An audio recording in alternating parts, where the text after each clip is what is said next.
فإني قريب أجيب دعوة الداع إذا دعان فليستجيبوا لي وليؤمنوا بي لعلهم يرشدون. نحمده ونصلي على رسوله الكريم اما بعد فاعوذ بالله من الشيطان الرجيم بسم الله الرحمن الرحيم رب اشرح لي صدري ويسر لي امري واحلل عقدة من لساني يفقهوا قولي واجعل لي وزيرا من اهلي اللهم فقهنا في الدين اللهم اني اسالك علما نافعا رزقا طیبا وعملا متقبلا آمین ثم آمین. السلام علیکم ورحمۃ اللہ وبرکاتہ. آج انشاءاللہ تعالی ہم نے حضرت ابراہیم علیہ السلام کی سب سے عظیم دعا کے بارے میں بات کرنی ہے، جو ان کے کیریئر کے آخر میں ان کے بعد آنے والے اسلام کے بارے میں دعا ہے. دعا کا ترجمہ کچھ یوں ہے. سورہ بقرہ کی آیت نمبر 129 میں یہ دعا آئی ہے. پچھلی نشست میں ہم نے اس کے اختتام پر اس کے بارے میں تھوڑی سی بات کی تھی. آئیے آج اس کو تفصیل سے دیکھیں گے. دعا کیا ہے؟ ربنا وابعث فیہم رسولا، اے ہمارے رب ان کے درمیان انہی میں سے ایک رسول بھیج، یتلو علیہم آیاتکا، جو ان پر تیری آیتوں کی تلاوت فرمائے.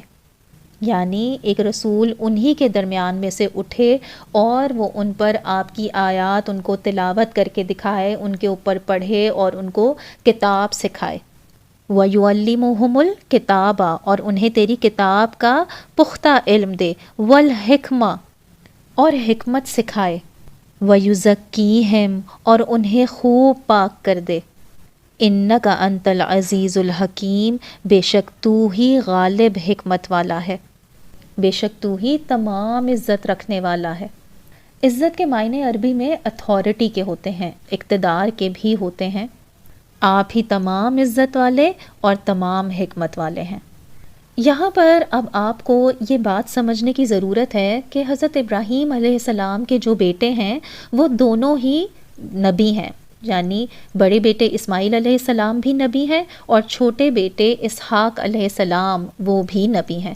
اور اسحاق علیہ السلام کی اولاد میں ہر نسل میں تقریباً انبیاء آتے رہے ہیں. اسحاق علیہ السلام نبی، ان کے بیٹے یعقوب علیہ السلام نبی، یعقوب علیہ السلام کے بیٹے یوسف علیہ السلام نبی، اور ان کے بعد میں بھی کچھ انبیاء آتے رہے. ان کا ذکر ہمیں قرآن مجید میں نہیں ملتا، لیکن اس کے بعد آگے چلیں تو قرآن مجید میں پھر حضرت موسیٰ علیہ السلام انہی کی نسل میں سے ہیں، وہ بھی نبی ہیں. پھر حضرت ہارون علیہ السلام وہ بھی نبی، اور پھر سلسلہ چلتا جاتا ہے. اور سلیمان علیہ السلام، داؤد علیہ السلام، زکریا علیہ السلام، یہاں تک کہ پورا سلسلہ چلتا جاتا ہے. قرآن مجید میں کہا گیا ہے کہ ہم نے پوری ان کی تاریخ کو، ان کے آثار کو اپنے رسولوں سے ری انفورس کیا. حضرت ابراہیم علیہ السلام کی ایک جو نسل ہے اسحاق علیہ السلام سے، اس میں نبی پھر نبی پھر نبی پھر نبی آتے چلے گئے. حضرت عیسیٰ علیہ السلام تک یہ سارا مسلسل ایک سلسلہ چلتا رہا. دوسری طرف ہے حضرت اسماعیل علیہ السلام، اور ان کے ساتھ ہی کعبے کی تعمیر ہو رہی ہے. اور یہاں پر حضرت ابراہیم علیہ السلام نے یہ نہیں کہا کہ ہر نسل میں ایک نہ ایک رسول آئے، بلکہ ایک ایسا رسول آئے جو سارے تمام رسولوں پر بھاری ہو.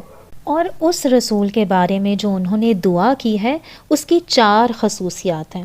ایک تو یہ کہ وہ انہی میں سے ہی اٹھایا جائے. اب اس میں 2 مختلف محاورے ہیں، ایک فیہم اور ایک منہم. ان کو سمجھنا ضروری ہے. پہلی چیز یہ ہے کہ وہ ان کے اندر میں سے ہو، یعنی اس کا مطلب کیا ہے کہ وہ ان کے کلچر کو اچھے سے سمجھتا ہو، وہ ان کے ساتھ ایمبیڈڈ ہو، باہر سے آ کر ان کو کوئی بات نہیں بتا رہا ہو، کوئی فوراً بات نہیں بتا رہا، اندر ہی سے ہے وہ ان کے. تو کیا پتہ چل رہا ہے کہ رسول کی ایک خصوصیت کہ اس کا اثر کب ہوگا؟ جب لوگ یہ نہ سمجھیں کہ یہ کون باہر سے آ گیا ہے اور ہمیں آ کے باہر سے باتیں بتا رہا ہے، اس کو ہماری مشکلات کا کیا پتہ، یہ ہماری مشکلات کو بھلا جانتا ہے، ہمارے کلچر کو جانتا ہے، ہمارے ساتھ پلا بڑا ہے. جب وہ انہی میں سے ہوگا تب وہ ان کی تمام چیزوں کو جانتا ہوگا. پھر ہے منہم کا مطلب ہے ان میں سے ہو. تو آپ کسی قوم کے ساتھ رہ سکتے ہیں تو وہ فیہم ہے، لیکن اب اگر آپ اصلاً اسی قوم میں سے ہیں تو وہ منہم ہے.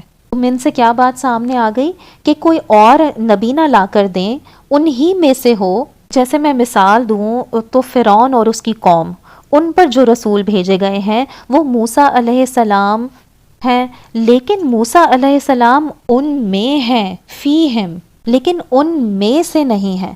تو کیا ہے؟ کانا فیہم ولا منہم، یعنی ان میں سے ہیں، ان کی پرورش ان میں ہوئی ہوئی ہے، لیکن وہ ہیں بنی اسرائیل سے، وہ بیسیکلی فرعون کی قوم سے نہیں ہے.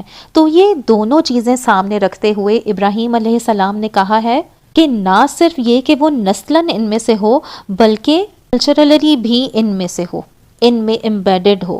یہ دونوں چیزیں کن دو فریزز میں آ گئیں؟ فیہم اور منہم.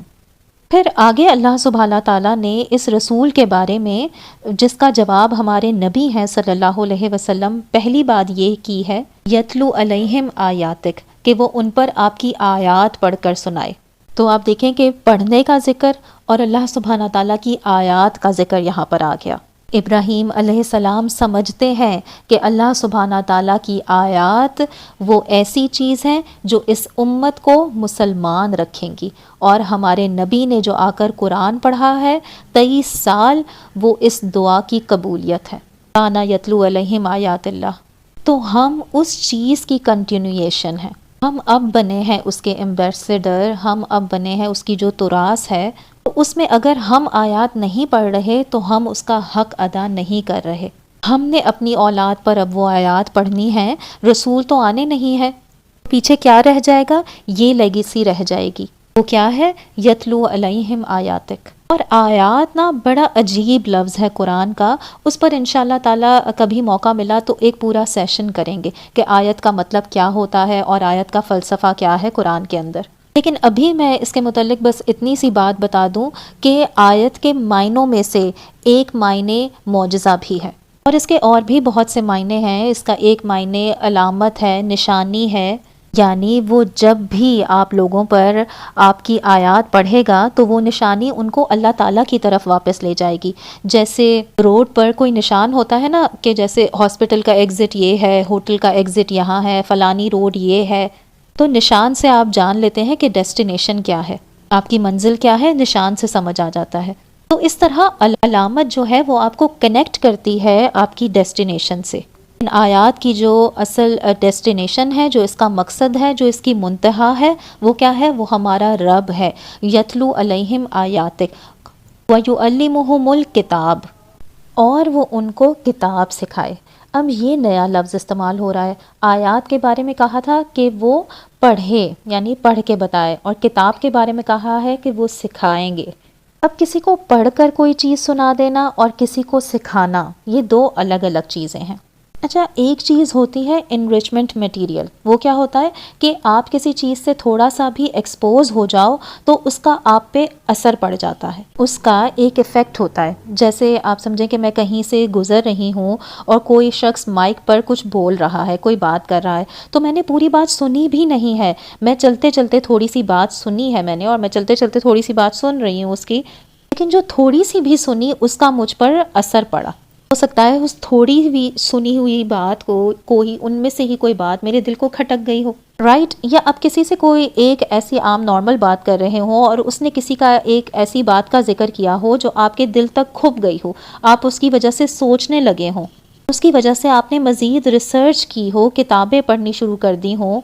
کافی سارے لوگ ہوتے ہیں جن کا کریئر جو ہوتا ہے نا، وہ کس بات سے ہوتا ہے کہ بچہ ہے، اس کے اماں ابا اس کو ابھی میوزیم لے کر گئے، میوزیم میں اس نے ایک ڈسپلے دیکھا فلائٹس کا یا پائلٹس کا یا ایئرپلینس کا. اس کے دماغ میں کیا آیا کہ یہ جو بڑی زبردست چیز ہے، اور بڑا ہوا تو وہ پائلٹ بن گیا، رائٹ؟ تو ایک انسپریشن بن جاتی ہے کسی چیز کی، کسی چیز سے ایکسپوز ہونے سے. تو یتلو علیہم آیاتکا میں اس طرح کا کچھ انفلوئنس ہے، یعنی جب آپ آیات ان کو پڑھ کر سنائیں گے نا، آپ سکھا نہیں رہے. سکھانے کا مطلب ہے کہ میں بیٹھی، میں نے پورا میک شور کیا اس بات کا، پوری تسلی کی کہ جس کو سنا رہی ہوں اس کو سمجھ آ گئی ہے کہ نہیں آ گئی، وہ اس سے امتحان بھی لیا اس کے بارے میں، اس کو واقعی سمجھ میں آیا ہے کہ نہیں آیا۔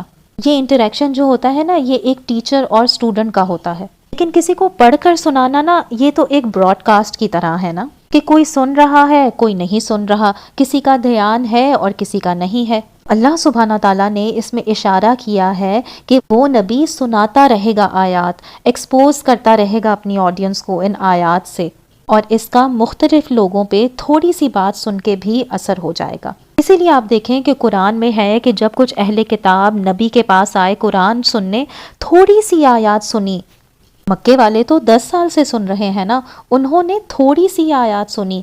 مکے والے تو 10 سال سے 13 سال سے سن رہے ہیں، لیکن یہ جو تھے انہوں نے تھوڑی سی آیات سنی، اور ان کے بارے میں کہا گیا کہ تم دیکھو گے کہ ان کی آنکھیں آنسو بہانے لگیں۔ اسی طرح اور مقامات پر ہے کہ جن گزر رہے تھے سورۃ الاحقاف میں، کہ جن گزر رہے ہیں بھائی اور انہوں نے تھوڑا سا قرآن سنا، اس کی حاضری، اس کی موجودگی، قرآن کی موجودگی میں آئے تو ایک دوسرے سے کہا خاموش خاموش ذرا سننے دو، تھوڑا سا سن کے کہنے لگے کہ ہم نے یہ کتاب سنی ہے جو موسیٰ علیہ السلام کے بعد نازل ہوئی ہے۔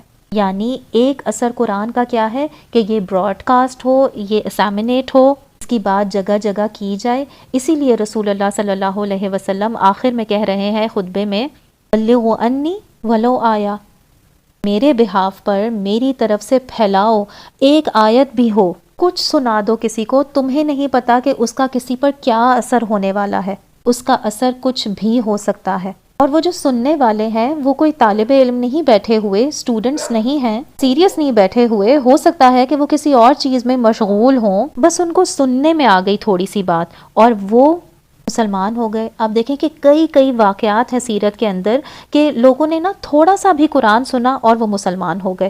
یہ کس چیز کا اثر ہے؟ یتلو علیہم آیاتک۔ اس کو سمجھنا اس لیے ضروری ہے کہ اس میں کیا ہو رہا ہے کہ یہ جو بولنے والا ہے نا، جو ہمارے نبی صلی اللہ علیہ وسلم ہیں، وہ جو کام کر رہے ہیں وہ آڈینس کے پاس جا رہے ہیں، آڈینس ان کے پاس نہیں آ رہی، لوگ ان کے پاس نہیں آ رہے، وہ لوگوں کے پاس جا رہے ہیں۔ لیکن ان لوگوں میں سے ایک فنل ہوتی ہے، یعنی میننگ کچھ لوگ انفلوئنس ہو جاتے ہیں، کچھ لوگوں کی زندگیوں میں تبدیلی آ جاتی ہے اور ان کے اندر ایک پیاس ہو جاتی ہے، یہ جو تھوڑی سی بات میں نے سنی ہے نا، مجھے اور سننی ہے، اور جاننی ہے، مجھے اور اس کے بارے میں پتہ کرنا ہے، مجھے مزید چاہیے۔ اور پھر کیا ہوتا ہے کہ وہ جو آڈینس کے پاس جا رہے تھے، اب آڈینس ان کے پاس آنا شروع ہو جاتی ہے، تو وہ نبی صلی اللہ علیہ وسلم کے پاس آتے ہیں کہ ہمیں مزید سکھائیے، جو دوسرا سٹیپ پیدا ہوا ہے، وَيُعَلِّمُهُمُ الْكِتَابَ، کہ وہ ان کو کتاب سکھائیں گے۔ سکھانے کے لیے لوگوں کا سیریس ہونا چاہیے، یہ ضروری ہے۔ کسی جگہ پر ایسے ہی باہر کھڑے ہو کر کسی کو کچھ سکھا نہیں سکتے، سنا سکتے ہیں لیکن سکھا نہیں سکتے۔ سکھانے کے لیے ایک ان کی طرف سے نا ریاکشن ہونا چاہیے، تو یہ ایک پروسیس ہے۔ یہاں پر کیا پروسیس بنا کہ پہلے آپ کی آیات کا ان کے دل پر یا ان پر اثر ہوگا، اگر اس کو لوگ سنیں گے، پھر اس کے بعد ان کے دل میں اچھائی آئے گی تو ان کے دل کے اندر ہی سے ایک پیاس پیدا ہوگی کہ میں جا کے سیکھوں، وَيُعَلِّمُهُمْ، اور پھر وہ ان کو کتاب سکھائیں گے۔ اور کتاب کے معنی احکام کے بھی ہیں۔ پہلے اللہ نے بات کی آیات کی، اس کے معجزے، اس کی نشانیاں، اس کا ایمان، اس کا دین، پورا فلسفہ جو دل تک پورے کھپ جائے، اور جب وہ کھپ جائے تو اس کے بعد کتاب کے ایک معنی شریعت کے بھی ہیں، یعنی اب احکامات سیکھنے کے لیے لوگ آپ کے پاس آئیں۔ پھر وہ تھیوری نہیں ہوتی، وہ پریکٹس ہوتی ہے کہ نماز ایسے پڑھو، ایسے نہ پڑھو، ایسے داخل ہو، ایسے نہ داخل ہو، ایسے بات کرو، ایسے بات نہ کرو۔ جو آداب ہیں ہمارے دین کے، جو اخلاق ہیں، جو ہمارے دین کے حرمات ہیں، جو فرائض ہیں ہمارے دین کے، وہ لوگ آ کر آپ سے سیکھیں گے۔ پھر آگے کیا ہے مزید؟ الحکمہ، وہ ان کو کتاب سکھائیں گے اور حکمت سکھائیں گے۔ کتاب اور حکمت میں جو تفصیلی بات ہے انشاءاللہ تعالی وہ کسی اور سیشن میں کریں گے۔ مین بات سمجھ لیں، مختصر سی بات جو اس کے بارے میں ہے، مینلی ہمیں ذہن میں رکھنی چاہیے کہ ہر قانون میں فائدہ اٹھانے کی کچھ گنجائش ہوتی ہے۔ جیسے آپ کسی بھی ملک کا کوئی ٹیکس کا لا سمجھ لیں کہ اگر ٹیکس اکاؤنٹنگ لا ہے کہ اگر آپ نے ٹیکس نہیں پے کیا تو آپ کا جو ہے نا اکاؤنٹنٹ، وہ جھوٹ نہیں بولے گا، لیکن لا کے اندر ہی کوئی نہ کوئی وہ لوپ ہول ڈھونڈ لے گا، آپ کے پیسے بچ جائیں کسی طرح۔ آپ لا کو تھوڑا سا ٹویسٹ اینڈ ٹرن کر سکتے ہو، یعنی کوئی چیز لیگل ہونا اور کوئی چیز صحیح ہونا ضروری نہیں ہے کہ یہ ایک ساتھ لازم ہو۔ اس کی میں آپ کو شریعت میں ایک مثال دیتی ہوں۔ جیسے شریعت میں فرض کریں کہ ہے کہ آپ نے کسی پر الزام لگایا ہے اور آپ جو ہیں وہ با اعتبار گواہ ہیں، تو کسی پر الزام لگا سکتے ہیں جھوٹ کا، ٹھیک ہے؟ آپ ثبوت بھی غلط پیش کر سکتے ہیں، کسی کو ثابت کرنے کی سچائی ضرورت نہیں ہے، بس لگے ایسا کہ ثبوت 100% صحیح ہے تو آپ ثبوت بھی لے آئے، گواہ بھی لے آئے، اور یوں آپ نے کسی کو پھنسا دیا، الزام لگا دیا۔ اب جو شریعت کا کوڈ ہے، رول ہے، اس میں جج نے سارے گواہ دیکھے، اس نے ثبوت دیکھنے ہیں، جہاں ساری چیزیں جو ہیں وہ تفتیش کے بعد بھی صحیح معلوم ہو رہی ہیں، اس نے ان تمام چیزوں کی بیس پر سزا دے دینی ہے کسی کو۔ اور ہوا کیا کہ اس نے ایسے انسان کو سزا دے دی جس کی کوئی غلطی نہیں تھی، وہ انوسنٹ تھا، وہ بے گناہ تھا، لیکن اس کو اس بات کی سزا دی جا رہی ہے۔ کس بات پر؟ کہ آپ نے اس کے خلاف گواہی دے دی، آپ اس کے خلاف ثبوت لے آئے جو کہ غلط استعمال کیے جا رہے ہیں۔ اب اصل میں ہوا کیا کہ اصل میں اس سارے پروسیس میں لا تو ٹھیک طرح سے استعمال ہوا، لیکن جسٹس، انصاف نہیں ہوا۔ کیوں؟ کیونکہ انصاف میں صرف قانون نہیں ہوتا، قانون تو کتابوں میں لکھا ہوا ہے، لیکن جب تک لوگ قانون کے پیچھے جو حکمت ہے، جو کریکٹر چاہیے، اس کو فالو نہیں کریں گے تو قانون کا تو مذاق ہی بنتا رہے گا۔ تو یہاں پر جو والحکمہ کی بات کی جا رہی ہے، اس کے کئی پہلو ہیں، اس میں سے ایک پہلو یہ ہے کہ وہ جو یہ احکام ہیں، اس کے پیچھے جو حکمت ہے، اس کو بھی وہ سکھائیں گے۔ اس کی ایک مثال ڈاکٹر اکرم ندوی نے بڑی اچھی مثال دی تھی کہ قرآن میں جو بڑے بڑے احکام ہیں نا، ان کے ساتھ ایک مقصد جڑا ہوا ہے، جیسے کتب علیکم الصیام کما کتب علی الذین من قبلکم لعلکم تتقون، کہ تمہیں روزے دیے جا رہے ہیں تقوی کے لیے، قرآن دیا جا رہا ہے لعلکم تشکرون، تاکہ تم شکر گزار بنو، اقیم الصلاۃ للذکری، کہ نماز دی جا رہی ہے تاکہ مجھے یاد رکھو۔ یعنی جو جو احکام ہیں ہمارے دین میں، ان کے پیچھے میری شخصیت کے اندر ایک کوالٹی ہے جو اصل مطلوب ہے۔ تو روزے کی جو اصل ہے، جو روح ہے، وہ یہ نہیں ہے کہ میں کھانا نہیں کھا رہی، کچھ پی نہیں رہی یا افطار کا انتظار کر رہی ہوں، وہ تو اس کا ظاہر ہے۔ اس کی روح کیا ہے کہ مجھے اللہ تعالیٰ کا احساس ہو گیا ہے کہ وہ مجھے دیکھ رہا ہے، مجھے بھوک لگی ہے پھر بھی میں نہیں کھا رہی، میں نہیں پی رہی، پیاس لگے ہونے کے باوجود میں نہیں پی رہی، جو میرا دل چاہ رہا ہے وہ میں نہیں کر رہی جب تک افطار کا ٹائم نہیں ہو جاتا۔ تو وہ سب کیوں ہے؟ وہ سب اصل میں تقویٰ ہے جو ہمارے اندر ڈالنا چاہ رہا ہے اللہ سبحانہ تعالیٰ۔ اب جب رمضان کا مہینہ ختم ہوگا، پورا ہوگا، تو روزے تو پورے ہو جائیں گے، لیکن ہر چیز میں پھر ہم دیکھیں گے کہ مجھے اللہ دیکھ رہا ہے، اس لیے مجھے یہ غلط کام نہیں کرنا چاہیے۔ تو یہ تقویٰ ہے، اور اصل مقصد یہ ہے روزے کا۔ نماز کا اصل مقصد اللہ سبحانہ تعالیٰ کو یاد رکھنا ہے، کیونکہ ہم دن میں بڑی ساری چیزیں یاد رکھتے ہیں، مثلا ہمیں اپنے کام سارے یاد ہوتے ہیں، پیسوں کے معاملے یاد ہوتے ہیں، اپوائنٹمنٹس یاد ہوتی ہیں، تو نماز ان سب چیزوں سے بریک لے کر اللہ سبحانہ تعالیٰ کو یاد کرنا ہے۔ وَأَقِیمُوا الصَّلَاةَ بِذِکْرِی إِنَّ الصَّلَاةَ تَنْہَیٰ عَنِ الْفَحْشَاءِ وَالْمُنکَرِ۔ جو چیزیں دین میں ہمارے اندر جو کوالٹیز چاہیے دین میں، وہ ان احکام کو، ان مناسک کو جو اللہ سبحانہ تعالیٰ نے دیے ہیں، ان کے پیچھے کوئی نہ کوئی مقصد ہوتا ہے، اور وہ اس کی حکمت بھی ہے۔ وَيُعَلِّمُهُمُ الْكِتَابَ وَالْحِکْمَةَ۔ بنی اسرائیل نے کیا کیا تھا؟ یہودیوں نے کیا کیا تھا؟ انہوں نے کتاب لی، قانون لیا، اور قانون کو جو اس کے پیچھے حکمت ہے اس سے کاٹ دیا۔ تو بس اتنا بتا دو کہ حلال ہے کہ نہیں حلال، اس سے کاٹ دیا۔ تو بس اتنا بتا دو کہ حلال ہے کہ نہیں حلال تو ہے، حرام تو نہیں ہے، لیکن اس کے پیچھے جو حکمت ہے نا وہ یہ ہے۔ نہیں مجھے اس حکمت کی ضرورت نہیں ہے، بس مجھے اتنا بتا دو کہ حلال ہے، حرام تو نہیں ہے، یعنی بس مجھے فتویٰ دے دو۔ وہ کیا ہوا؟ فتوے سے obsess ہو گئے، اور جو حکمت تھی دین کی اس سے وہ بالکل خالی ہو گئے۔ اسی لیے آپ دیکھیں کہ اللہ سبحانہ تعالیٰ نے عیسیٰ علیہ السلام کو جو وحی دی تھی اسے حکمت بھی کہا جاتا ہے۔ وَيُعَلِّمُهُمُ الْكِتَابَ وَالْحِکْمَةَ وَالتَّوْرَاةَ وَالْإِنجِیلَ۔ تورات میں صرف احکام رہ گئے اور پھر حکمت جو ہے وہ انجیل میں نازل ہوئی۔ اس طرح ہمارے دین میں اس آخری نبی کو ایسی کتاب ملے گی جس میں قانون بھی ہوگا اور اس قانون کے ساتھ جڑی ہوئی حکمت بھی ہوگی۔ آپ دونوں کو الگ نہیں کر سکو گے، یعنی ہمارے نبی کو ایسی کتاب ملے گی۔ اب لیکن اگر ہماری سوسائٹی میں اس کو الگ کیا گیا، ہمارے کلچر میں اگر قانون اور اس کی حکمت الگ الگ ہوئے تو وہ صرف اس لیے ہوئے کہ ہم خود قرآن سے الگ ہو گئے۔ اگر قرآن سے جڑے ہوں گے تو وہ دو چیزیں الگ کرنا بالکل ناممکن ہوگا۔ تو اسی لیے قرآن کے آپ جب احکامات کو پڑھیں گے، کسی نہ کسی چیز کے بارے میں بھی، جیسے وراثت کے بارے میں، طلاق کے بارے میں، یا کھانے پینے کے بارے میں، یا کسی بھی معاملے میں حلال حرام کی بات ہو رہی ہے، تو قرآن میں اس کا اسلوب اور اس کا سٹائل اور جو فقہ کی کتابوں کا سٹائل ہے وہ بالکل اور چیز ہے۔ یہاں پر قانون کے حوالے سے بات ہو رہی ہے اور اس کے ساتھ جو حکمت جڑی ہوئی ہے اس پر بھی بات ہو رہی ہے۔ جو ایمانیات اس کے ساتھ جڑی ہوئی ہیں وہ بھی ساتھ میں آتی ہیں، اس کو آپ سیپریٹ نہیں کر سکتے، لیکن کلچر میں سیپریٹ ہو جاتی ہیں۔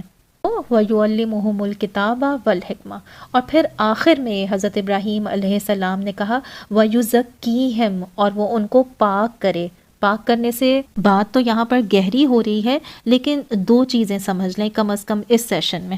بہت آسان طریقے سے بات کرنے کی کوشش کروں گی کہ آپ دیکھیں کہ پاک کرنے کا تعلق جو ہے وہ ایک تو میری عقل سے ہے اور ایک میرے دل سے ہے۔ ایک عقل سے اور ایک دل سے۔ دل پاک ہو جائے تو عقل صاف ہو جائے۔ یا دل کا پاک ہونا کیا ہوتا ہے کہ میرے دل میں لالچ ہے، یا میرے دل میں غصہ ہے، یا میرے دل میں حسد ہے، غفلت ہے، سستی ہے، میرے دل میں بہت سی نیگیٹو کوئی کوالٹیز ہیں۔ اس کلام کے ذریعے وہ جو میرے اندر کوالٹیز ہیں نا، مجھے اپنی زبان پر کنٹرول نہیں ہے، میرے اندر جو صبر ہے وہ نہیں ہے، یعنی میرے اندر جو کمیاں ہیں نا، جو گندگیاں ہیں جو میرے اندر، وہ سب پاک ہونا شروع ہو جائیں۔ مجھے احساس ہو جائے گا کہ پاک کیسے کیا جائے گا انہیں، کسی سے رحم کا معاملہ کیسے کرتے ہیں، صبر کیسے کرتے ہیں، سچ کیسے بولتے ہیں، میں جھوٹ بولنا چھوڑ دوں گی، مجھ میں ہمت آ جائے گی کہ میں سچ بات بولوں گی۔ تو یہ چیزیں ہیں جو ایلیمنٹ ہیں پاکیزگی کی، کہ جو اندر سے پاک ہوتا چلا جائے گا وہ اللہ سے قریب ہوتا جائے گا اور اس کے اندر کی غلاظت پاک ہوتی جائے گی، یعنی آہستہ آہستہ وہ اندر سے پاک، صاف اور پاکیزہ ہوتا جائے گا۔ اچھا، اب دوسری طرف کیا چیز ہے؟ میری سوچ، کیا چیز قابل قبول ہے، کیا چیز قابل قبول نہیں ہے، کس چیز کی تک بنتی ہے، کس چیز کی تک نہیں بنتی ہے، کون سی آرگیومنٹ ہے یا دلیل ہے جو واقعی مضبوط ہے، اور کون سی دلیل ہے جس کے پیچھے نہ سر ہے نہ پیر ہے۔ تو قرآن نے ہمیں سوچنا سکھایا ہے، لعلکم تتفکرون افلا تعقلون، ہمیں سوچنا سکھایا ہے، ہمیں سوچنے والی قوم بنایا ہے۔ ہمارا دین اسلام جو ہے نا وہ ایک انقلاب ہے باقی مذاہب کے بامقابل۔ وہ کیوں؟ اب دیکھیں آپ کے اور مذاہب میں ہے کہ جو کہا ہے وہ مان لو، بس تمہیں کہہ دیا اب بس یہی کرو، اس کے آگے پوچھنے کی ضرورت نہیں ہے۔ لیکن آپ دیکھیں کہ ہمارے دین میں بار بار عقل کا ذکر ہے، عقل کا استعمال کرو، سوچو، اینالائز کرو، جانو، دیکھو، سمجھو، دنیا جہاں کو گھومو اور سوچو کہ دنیا کیسے بنی، کیا ہوا، دیکھو جا کے۔ قرآن میں کہا گیا نا کہ دیکھو جا کے کہ خلق کیسے شروع ہوئی۔ تو یہاں پر یہ جو کہا گیا نا وَيُزَكِّيهِمْ، یہاں پر حضرت ابراہیم علیہ السلام نے دو چیزیں مانگی ہیں، اور یہ بڑی عظیم بات ہے کہ ان کی نا اپنی شخصیت میں یہ عظیم تزکیہ ہے۔ پہلے انہوں نے اپنی عقل سے سوال پوچھے، اپنی سیرت میں، کہ یہ خدا ہو ہی نہیں سکتے، اس کی کوئی تک ہی نہیں ہے، اس کی کوئی سینس ہی نہیں بنتی۔ اپنے والد سے پوچھ رہے ہیں کہ اس کی کیا کوئی سینس بنتی ہے، اپنی عقل استعمال کر رہے ہیں۔ اور پھر آپ دیکھیں کہ ان کے امتحان جو تھے سارے کے سارے وہ ان کے دل کے امتحان تھے۔ کتنا بڑا اور کتنا پکا کسی کا دل ہو کہ وہ اپنی اولاد کو اور اپنی بیوی کو صحرا کے درمیان میں جا کے چھوڑ دے۔ اسی لیے وہ دعا بھی کرتے ہیں اِلَّا مَنْ أَطَاعَ اللَّهَ بِقَلْبٍ سَلِيمٍ۔ یہ حضرت ابراہیم علیہ السلام کے الفاظ ہیں کہ اس دن کسی چیز کا فائدہ نہیں ہوگا سوائے اس کے جو اللہ سبحانہ تعالیٰ کے سامنے بچا ہوا دل، سلیم دل لے کر آئے گا، صحیح سلامت دل لے کر آئے گا۔ تو گویا ایک کیا چیز ہے عقل کا پاک ہونا اور ایک ہے دل کا پاک ہونا۔ اور ان کی دعا میں دونوں کی پاکیزگی تھی۔ تو جب ہم کہتے ہیں نا کہ ہمیں تزکیہ کرنا ہے، اپنے آپ کو پاک کرنا ہے، تو ہم ان دونوں چیزوں کو انکلوڈ کرتے ہیں۔ تو یہ دعا انہوں نے کی تھی ہمارے نبی صلی اللہ علیہ وسلم کے آنے کے لیے۔ اس کا مطلب ہے کہ جو قرآن نازل ہوا ہے اس میں یہ چاروں چیزیں آتی ہیں، یتلو علیہم آیاتک ویعلمہم الکتاب والحکمہ یزکیہم۔ یہ چاروں چیزیں اس دعا سے مل جاتی ہیں۔ اللہ سبحانہ تعالیٰ سے دعا ہے کہ ان چاروں چیزوں کو ہماری زندگیوں میں لائے، قرآن کے ذریعے، اس کلام کے ذریعے جو ہمارے نبی صلی اللہ علیہ وسلم نے ہمیں دی ہے۔ آمین ثم آمین۔ سبحانک اللہم و بحمدک نشہد ان لا الہ الا انت نستغفرک و نتوب الیک۔ سبحان ربک رب العزت عما یصفون وسلام علی المرسلین والحمد للہ رب العالمین۔ آمین ثم آمین۔ السلام علیکم ورحمۃ اللہ وبرکاتہ۔